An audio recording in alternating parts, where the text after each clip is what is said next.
Hello and welcome back to this downplay idealistic crusade. This video is the second in my series on rereading the original Hardy Boys canon volumes of 58 books, and as I usually try to do every year or couple years, I like to reread the series in chronological order, but this time I'm doing it a bit differently by reading the revised text that I'm used to and the ones I grew up with, and reading them back to back on each volume with the original text to do a direct comparison. It's something I've always wanted to do, the revised texts themselves, because it took place over a long time span and were all done by different authors at different times and not done consecutively. They're sort of all over the place. So for the most part, they do keep the same title, obviously, but they usually rework the original plots and update them to the point of time they were written in the 50s, 60s, or even sometimes in the 70s.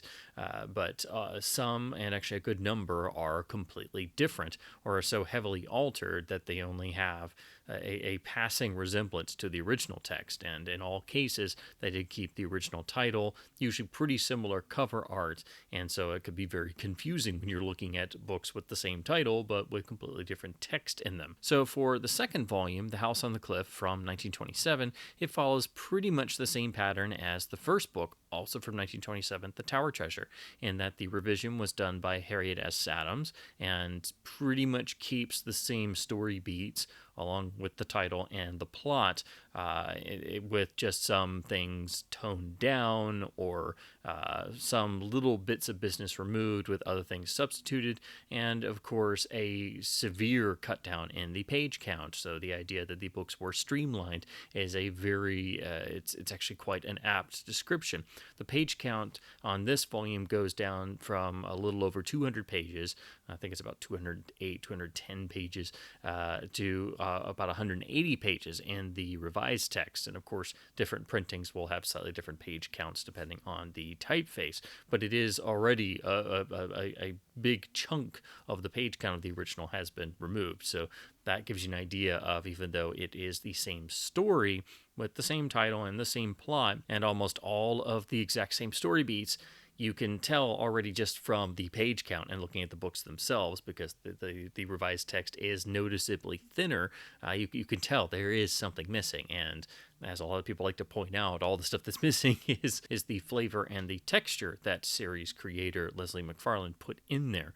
And of course, McFarlane wrote the vast majority of the original canon in terms of the original textbooks, so he wrote the vast majority of the first 24 books. Now, the claim was at the time in the 1950s, and why the revisions were really started in 1959, that the claim was that it was to deal with outdated cultural stereotyping of the time period when the books were written, which does make sense since this book was written in 1927, and like The Tower Treasure, there are some references and things that are obviously of a different time period in terms of the cultural stereotyping. It's never a major problem in terms of it making the books unreadable or anything, as some people have unfortunately made it out to be. It is not. I think you just have to read the book for yourself to very, very clearly see that that is not the case. However, there are some instances in the original text where you are going to run into that, but that's going to be something you run into if you're reading any book from the 20s, 30s, 40s, even into the 50s, and of course a good chunk of classic literature. So it's not obviously something that would have been done after a certain point, but it is part of the historical context of when the books were written. It doesn't detract from the strength of the story and the beauty of McFarlane's writing, but it is a part of why it was deemed necessary to revise the books for starting for 1950s audiences in 1959. But instead of just simply updating the books by removing those bits of stereotyping and some outdated language, it was instead decided to essentially completely rework all of the books, whether they were completely rewritten with brand new stories or so just completely reworked and rewritten, but with the same plot and just heavily altered. And I can't help but think that another reason was because they could significantly get the page count down in order to cut costs in terms of lowering the production costs, because obviously a shorter book is a cheaper book to manufacture, and you get all of them on a sort of standard 160 to 180 page count range, as opposed to usually topping 200 pages. But in doing that, they lost, particularly in the books that Leslie McFarlane wrote, like The House on the Cliff, they lost all of this beautiful texture and additional bits of business and details in the sequences that really make them feel more three-dimensional and more alive. And I think the best sort of parallel you can make to this process is essentially looking at one of the revised texts is like looking at a movie from that time period, say from the 50s or 60s, where you obviously had the production code in effect and there were certain things you could and could not do. But if you were to look at a pre-code film from the 20s or 30s, particularly the wonderful pre-code period of the early talkies up to 1934, you could be much freer, and they were films that are beautifully more risque and two-fisted and fun and gritty. And that's what reading one of the original texts is like. At least for me, that's the feeling I sort of get. It's not just that the revised texts were cut down their page count, but even in a book like this, the revision is actually quite good. It doesn't really change anything.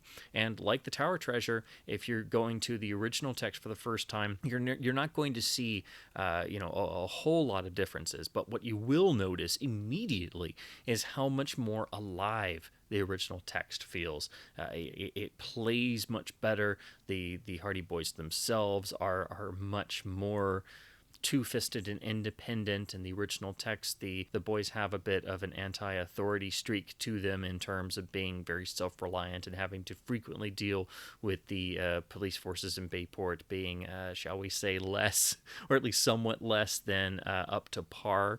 There's a greater deal of realism, and that furthers the levels of suspense that are generated in the story that you don't quite get that same effect in the revised text. Even in this one, which of course I grew up with the revised text, and House on the Cliff is regarded by many as perhaps being the best book in the series. Even though it's the second book, it's where everything really comes together, and the level of danger is increased over the Tower Treasure to such a degree that it really hits that wonderful sweet spot. The story itself essentially deals with the Hardys eventually going up against a smuggling ring, and around the titular location of the creepy old house on the cliff overlooking the bay, where they can sort of reconnoiter around in the Sleuth, their motorboat, because of course the Hardys have their famous motorboat, the Sleuth, but they can reconnoiter on both sea and on land.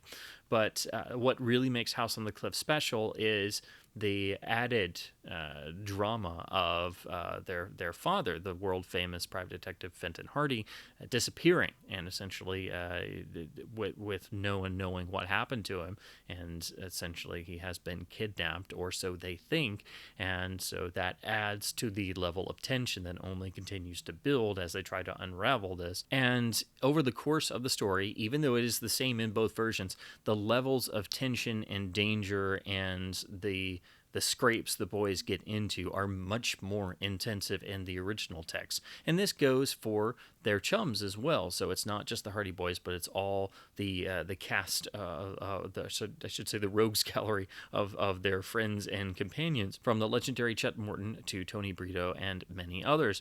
But even the chums of the Hardys, their best friends, have much more gumption and much more energy and wit and sarcasm in their dialogue and interactions, as opposed to what you get in the revised text that are very much well, they are completely straightforward, and they don't joke around as much, and they don't get into as many scrapes and things.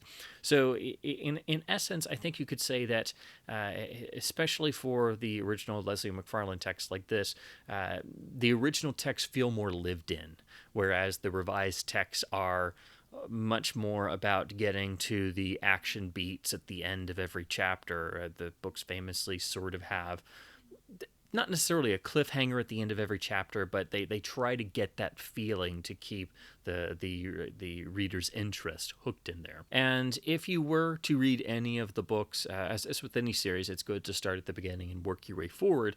But you would definitely notice, whether you're reading the original or revised text, that the first two books, The Tower Treasure and The House of the Cliff, have that sort of building block of a series feel to them. They're not quite as I guess you could say in one sense they may be a little bit more simplistic on the surface than books that would come later, where the stories got more and more convoluted.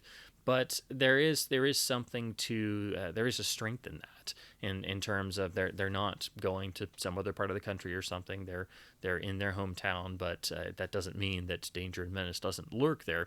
And again, the level of danger plus the idea that their father has been kidnapped and being held by this notorious smuggling ring, that only adds to the tension and danger, because when the boys are really on their own in this book, they really are on their own. They don't even have their father to look to, and in fact they do wind up having to try and attempt a rescue. So it is, with good reason, a lot of fans' favorite book in the series. It is a true classic, and again, if you were to read only a handful of Hardy Boys stories, one of them absolutely has to be The House on the Cliff. It is one of the books that really does everything. It checks everything off the list, and it does so perfectly. Now, the only other thing I should mention again about the original text is, as I said before, a lot of people think that the revisions were just about erasing stereotypes. That was part of the revision process, but not all of it.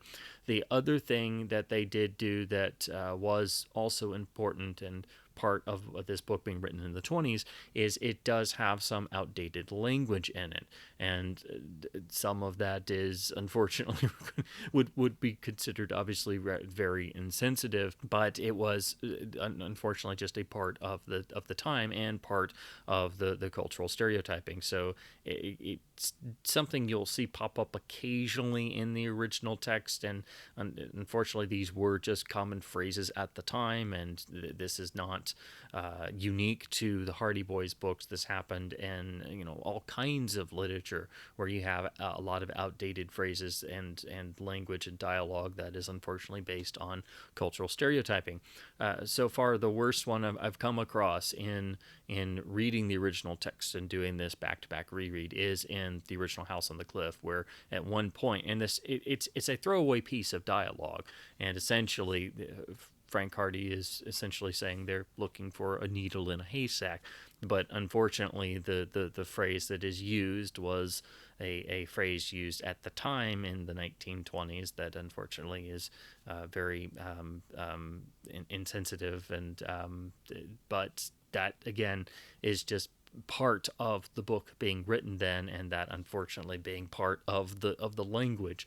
So that's actually literally the worst, or I should say most notable instance of that I've come across. I've been reading started doing this process, and I'd read a few of the original texts over the years, but never dedicated one book at a time, going revised and then original, revised then original, and directly comparing them. But that's going to be something you notice whenever you read any book from the past, where you're going to run into either different spellings or archaic phrases or things like that. And then in some instances like here, you will run into some culturally insensitive phrases that were just unfortunately part of the lexicon at the time. So that's one of the reasons why, if kids are going to read these today, and honestly I think they should, because they are ridiculously rewarding and enjoyable to read, and full of great humor and charm, and quite honestly laugh out loud moments, far more than what you get in the revised text. But you are going to run into bits that really underline the fact that this book was written in 1927, not 1959 like the revised text. So that is one of the key reasons why the original books were revised, but it probably should have stopped there, and I don't know if it was exactly necessary to completely cut them and rework them with all kinds of different writers. But I grew up with the revised text, and I still cherish and adore them. And not exactly trying to pit one against the other, but I think honestly, it's one of the most fascinating things I've ever done in terms of looking more closely at literature. I think you could really do a fantastic literature study just looking at the Hardy Boys text and comparing the differences and what things were changed in the revising process. Because, quite frankly, a lot of it was. Yes, getting rid of some of the cultural stereotyping. Yes, I did. Yeah, obviously that makes sense. But outside of that, quite a bit of it is just trying to get the page count down. And the thing that goes is the character depth, the texture, the bits of fun, and they do try and remove anything that is much more dated to the 20s, 30s, 40s, as opposed to things that are now rather dated from the 50s, 60s, 70s from the revised text. So that's kind of funny when you're reading them now, because you can see the dated aspects of the revised books. But you really get a greater sense of this wonderful texture, and again, the original text felt much more lived in. And again, I'm struck at how much it is just like watching a film from the pre-Code Hollywood era. In terms of reading the original text, it feels so much more vibrant and alive. And I'm used to the revised text, which is like a full-on production goat movie from the 50s, where the authority figures are perfect, and the boys do everything absolutely right. And again, that's not to say the revised text is bad. Again, it's the book I grew up with and read, probably hundreds of times, and still enjoy reading to this day. But it is a real eye-opener jumping to the original text of the Leslie McFarlane books. However, there is one thing I do think the revised texts do a little bit better in this instance, and I've noticed it in a few places so far. But I do think in terms of particularly the third act climax, I think the revised texts do a little bit better job at describing the action, and that's also because they're constantly moving at a faster pace, and they have less of a page count to work with. And frequently after this point, the revised text would further complicate the original stories by adding in additional plot lines to try and, I guess, add some sort of additional layer to them to make them seem more complicated. But honestly, it wasn't always really necessary. When you read both versions of The House on the Cliff, it's the third act where I think the revised text is just a little bit clearer in terms of the actual action beats and what's going on. But again, the revised texts are much more action oriented, so that also kind of makes more sense why it would be a little bit clearer, because it's a much shorter book and they're more action oriented and it moves at a much faster pace. That's another key difference between the text. The revised texts always move at a faster pace, so it's like the boys have unending energy and they go from one thing to another to another to another, whereas in the original text it feels a bit more realistic because things play out. They have to go home and go to bed. They have to actually sleep every once in a while, and the passage of time helps to make the story feel more realistic and more lived in again. Whereas the revised text, it's much busier. It goes at a much quicker pace. But I have noticed here and in a few other places so far that sometimes the action in the revised text is a little bit more not necessarily on point, but a little bit clearer, shall we say. It's a little bit easier to follow, and that's, I think, something else that they really strove to do on the revised text, and that's why a lot of people also like to say that the revised texts are a bit dumbed down in some ways, and I think that there are some points to that argument. So it's again, it's a fascinating thing to do, to read both versions back to back, and I encourage any fan to do that. It's been a real eye opener so far, much more than I thought it was going to be. Doing a direct comparison, even on a book like this, where the stories are pretty much the same. Another note I should make about, I guess, two specific points I should make about the sort of different feeling between the text. The actual house itself, when the boys start sort of rummaging around and snooping around the house on the cliff itself. In the revised text, it's sort of an abandoned house, and it has maybe some elements of feeling maybe a little bit creepy. Whereas in the original text, it's just full on creepy. The atmosphere is completely different.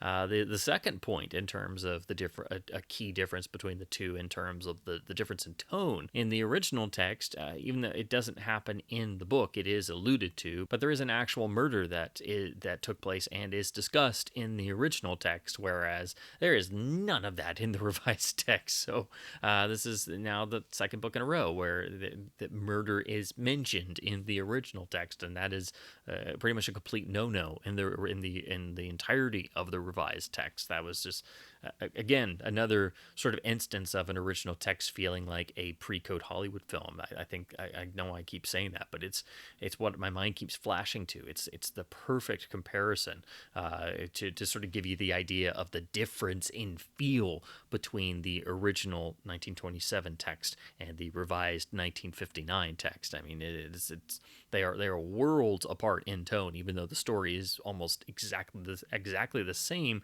beat for beat and incident for incident. So my final verdict in terms of the two texts, I think the original text is better written. It's much more alive. It definitely.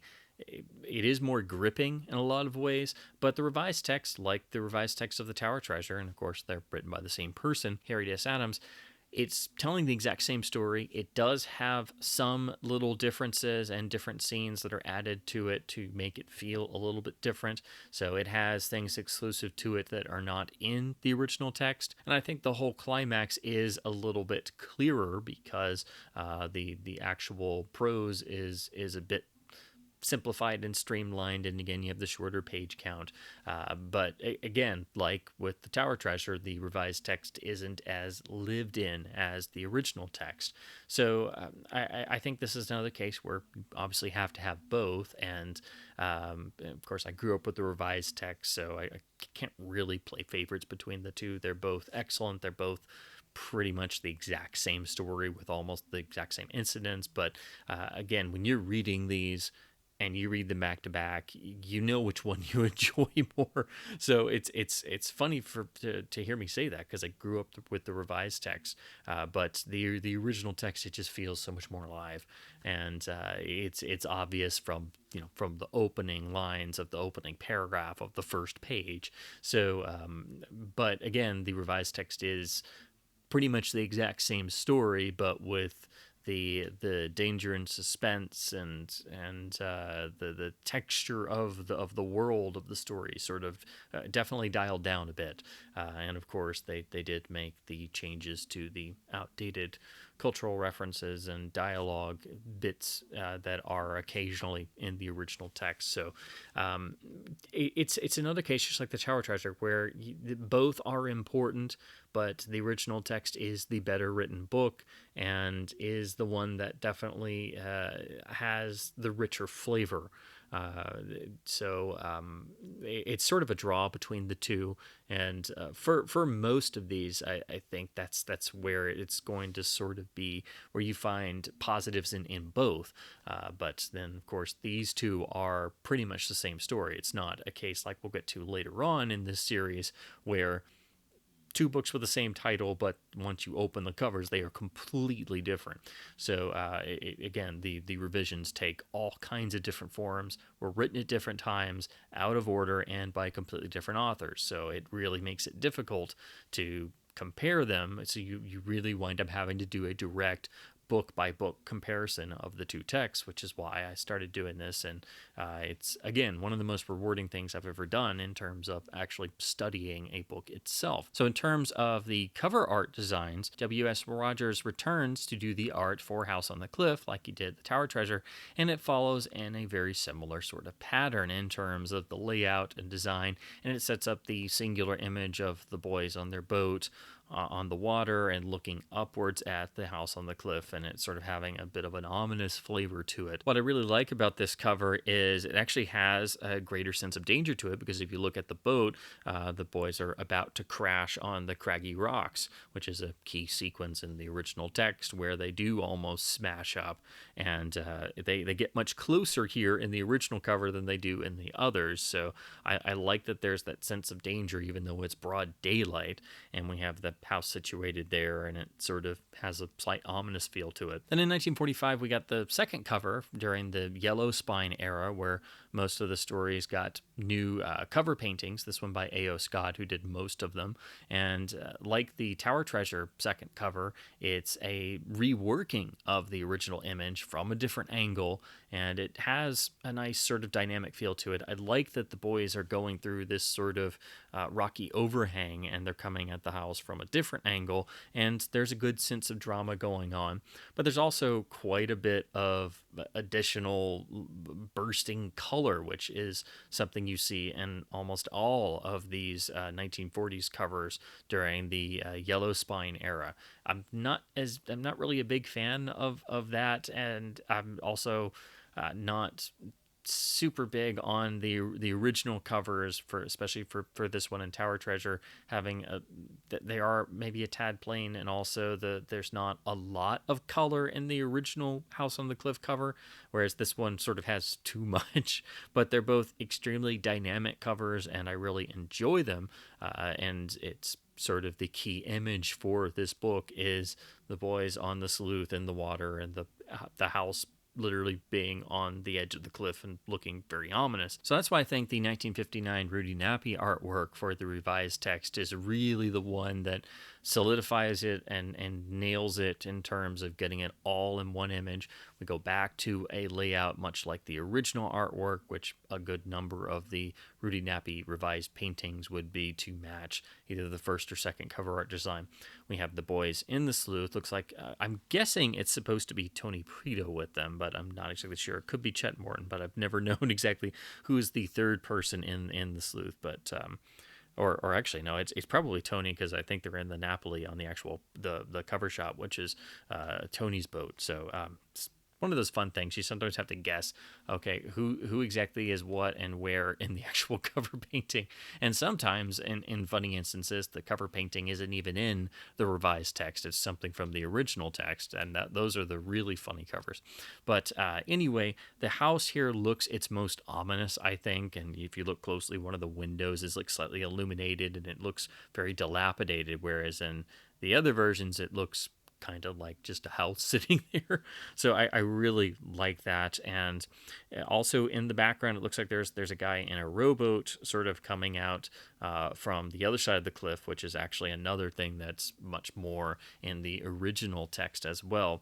But I really like the color, the fine detail, which is much greater than the first two covers. And when I think of the book, this is the image I think of. I think that's going to be for most people, because this is the version that's been around since 1959 and has been on all the various editions until you get to the 2016 cover, when Penguin reissued the books and decided to do the first couple with new covers, and then just sort of gave up on that concept. And this was done by Matthew Taylor in a matching sort of style to the other books. So they have a very colorful sort of mishmash between having a slight cartoony feel and having a sort of throwback, old-fashioned feel, if you will. But they are the exact same text as they are the revised text with the same typeface as the previous Flashlight cover printings, but they just changed the cover and gave them black spines instead. So I do think this is the weakest cover. I think that the design is fine. It's really, I think, the color that works against it, particularly since since it looks like Frank is a lobster man because of this sort of pinkish red that's all over it, and his face looks like a lobster man, I guess. So I think if it didn't have, if it had a more realistic color palette, I think it would look a lot better. But I still think it is the weakest of the covers. I don't think it was. I can understand them trying to make the books appealing to modern readers today, but I definitely would have had a more realistic color scheme. And again, for the most part, the Rudy Nappy images are so ingrained in my mind. I think most people's minds that I don't really think it was necessary to do cover updates. And again, they sort of gave up after. I think they got through Cabin Island, so I think they did the first 8 and then sort of gave up. I don't know if they're going to do any more, or if they got to number 10. I think they were going to try to do the first 10 and then sort of just threw in the towel after a while. Now, the editions I have are all behind me. I don't have every cover and different edition. Of course, I'm still working on that because my collecting never stops. But just to go over these very briefly. For the original text, I have the beautiful Applewood Books reprint, which has the original cover art, although it has the printed on gold sticker as they did at first. Applewood did the first 16 books in this beautiful reprint series with white spines, and then actually recreating the original dust flaps.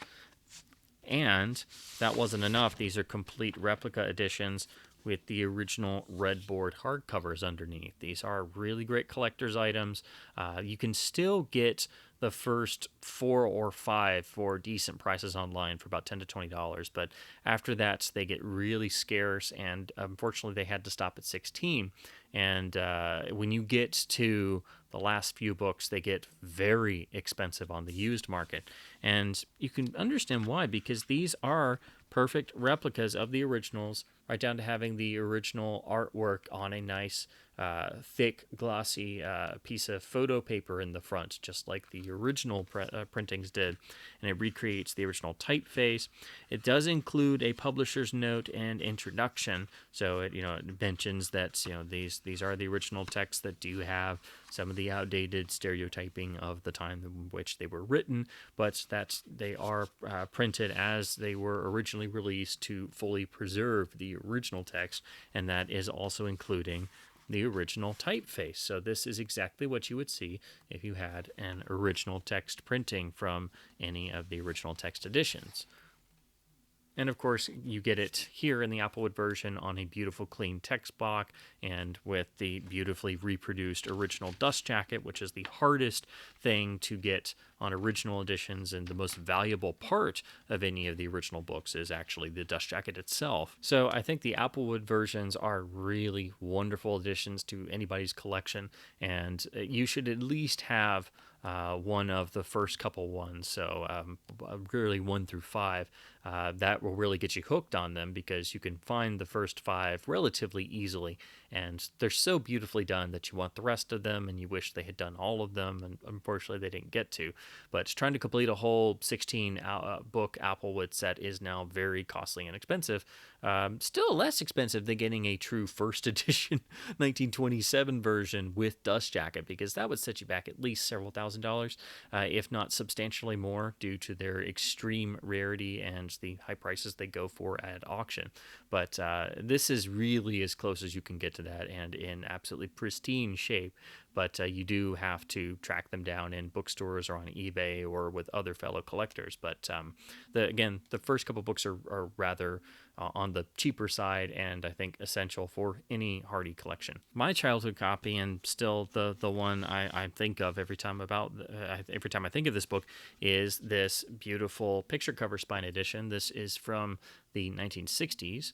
It's got the classic blue spine and the rear, obviously, of the revised text, and has the brown end papers, and of course, completely different interior illustration. The other difference in the revised text is, unlike the original text, which only have the image at the front, the revised texts do have a number of sort of pencil line sketch type drawings scattered throughout. So that's one of the things you always think of in terms of the books, but of course they are part of the revised text. This is one of the examples where it actually goes on to 2 pages or is a larger sort of multi-page spread. Most are just a single page on the right, like so. This is my dad's slightly later copy, also picture spine, but the key difference is this being slightly later from the 70s, it's when it transitioned over into the multi-scene white end papers over the earlier brown end papers like my copy. Blue rear. Then we move into some of the fun variants. This is the fun, not too common 1970s omnibus that takes and puts the first 3 books together. So this has custom Rudy Nappy artwork, which makes it essential if you're going for all the different cover arts. It's also 3 books in one, so it has a really thick spine. It's got the classic logo of the boys there on the blue spine, but this one is the thickest by far because it's 3 books in one. And then we get the traditional rear. Other than the thickness and the custom cover, it's exactly the same as a standard book, has the white page in papers. And then you literally go to the middle of the book, and that's where House on the Cliff is tucked in because they're just one after the other. Then this is the one every 90s kid, myself included, remembers, which is the flashlight cover design, but in the double pack of the first 2 books. But they are actually flipped around backwards. So you pick it up, you read the Tower Treasure. The actual spine has this fun bit of looking like 2 books stacked against each other. But then when you go to actually read House on the Cliff, you have to actually flip the book over. It even has the barcode, unfortunately, printed on the cover. But you do have to actually flip the book around if you want to read the other text. So you would open it, read the Tower Treasure, and the traditional 1990s flashlight cover type text and treatment, which is the same as the revised text editions before it. But when you got to the end of the book, you get a bunch of white pages, and you're wondering, okay, where... Oh, the next book will come up after these, but you would actually, if you kept going, be confronted by the very ending page upside down of the House on the Cliff. So you do actually have to flip it around, and of course, that's why you flip the actual book around and get to the opening of House on the Cliff itself. So it's a cute printing. In terms of making it an omnibus with the first 2 books in one printing, and that's why this particular version is one that most people remember or have great fondness for, because this was the introduction for a lot of kids of this particular generation, and it's always a cool sort of variant you see floating around with the double spine. We have the actual standard flashlight cover design itself, just a single volume with the flashlight blue spine and rear cover. And then we have the modern penguin version with this artwork. And again, the actual art layout and the artwork itself, I think, is fine. It's just on this particular one, the color I don't think was a good idea. As you can see very obviously up close in the actual book itself, the actual red is a bit much. Then we have this black spine, which is an odd choice for the Hardy Boys because they're so associated with the blue spines. But, at least it was a matching spine. And then the artwork sort of has a wraparound effect when you look at it like this with the front and back cover. But it also, there's a tiny bit of a generic feeling, at least I think, with these. I'm not really a big fan of them. They're okay, but the color and something about it doesn't quite work. But it's an okay cover, but it's something that I don't really think they needed since you already had the Rudy Nappy revised cover in place for so many decades. But this is probably going to be the copy you would get now, either this or the flashlight edition. I don't know what you would get if you just ordered a copy online brand new and what they would send. But again, it does seem like they've given up on this black spine design. And so that's my overall thoughts on this particular reading the revised and original text back-to-back of Book 2 in the series, The House on the Cliff, in its 1927 Leslie McFarlane version and the 1959 Harriet S. Adams revised text. Again, it's a real eye-opener even when the books are pretty much exactly the same in terms of plot and individual story elements beat for beat. But the revised text does have a few little additions here and there exclusive to it that are still fun and iconic for those of us who grew up reading it. But the original text, even though it does have some unfortunate cultural stereotypes of the time period, is the superior reading experience. It's much more lived in and engaging, and as I said before, just like watching a film from PreCode Hollywood in terms of feeling much freer, much more realistic, much grittier, much more down to earth and realistic, and not having something that feels much more like something made in the 1950s, like the revised text is. So you get that difference immediately from the first page, and it continues throughout. But they both remain essential works in the Hardy Boys canon. Again, for most fans, this is the book they think is the best in the series, and usually it's one of the top contenders when asked to name their favorite book. A lot of people will still say The House on the Cliff. It is one of the classic, essential Hardy Boys books. If you were to only read a handful of them, one of them has to be The House on the Cliff. So this has just been my next in this series of rereading the books like I usually do, but deciding to make a little video about each, and specifically talk about what I came away with in directly comparing the revised and original text back to back for the first time. And again, I think it's one of the biggest literary eye-openers you can do, because it's not like reading the versions of Mary Shelley's Frankenstein, the 1818 and 1831 revised text, where the changes are relatively minor, but it does affect the tone and overall themes of the story quite a bit. But it's not like this, where the whole books have been just completely reworked from the ground up and rewritten by others decades after the fact, and some are completely different in terms of literally being completely different stories just under the same title. So it's a case where every book is going to be different, and I think different every reader will come away with something different in terms of which text you might prefer. Some texts are better in the revised versions, particularly, I should say most notably the ones where the original texts were written by other people besides Leslie McFarlane.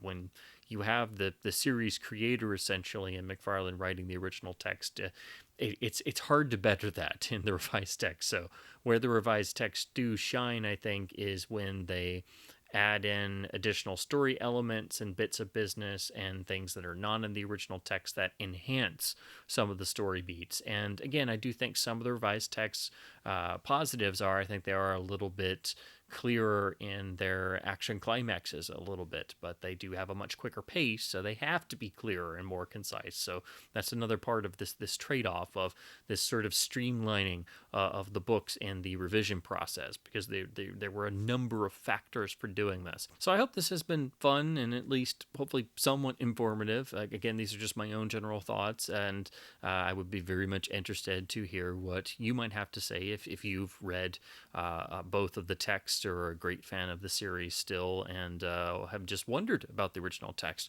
I would love to hear your thoughts about reading the original text for yourself for the first time, and maybe making some comparisons, because again, it is a real eye-opener. I hope to continue this series. My goal is to make at least a little video about each of the books in the original canon. I'm working my way through doing my usual reread that I try to redo every once in a while, where I just reread the original 58 books and relive my childhood and have all that fun nostalgia. But this time I decided to make it extra special, and by doing this revised and original text back-to-back reread. So I will be doing further videos in this where I go through for the first 38 books and do another video on each for comparing the original and revised text, and then I'll do the rest of the canon, a little video on each of the books where I don't have to talk about two different books, because those were after the point at which the revisions started. So again, it's only the first 38 books we have to worry about that. So this is definitely a video intended primarily for Hardy Boys fans, and whether old or young, it's still a fantastic series to read and collect, and trying to collect all the various printings and editions and texts and cover arts, and it's something that's not easy to do, and it's probably never going to end.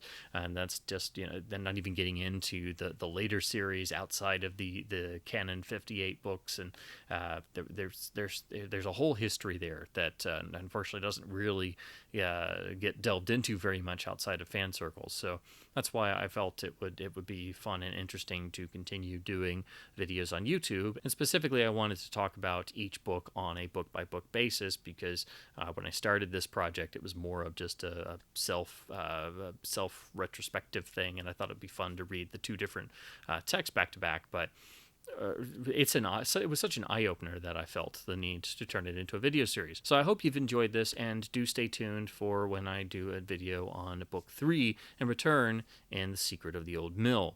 So until then, keep collecting, keep reading the Hardy Boys and the other classic Stratemeyer series, and keep reading print books, keep supporting your local independent bookstores, help keep them in business, and thanks ever so much for watching.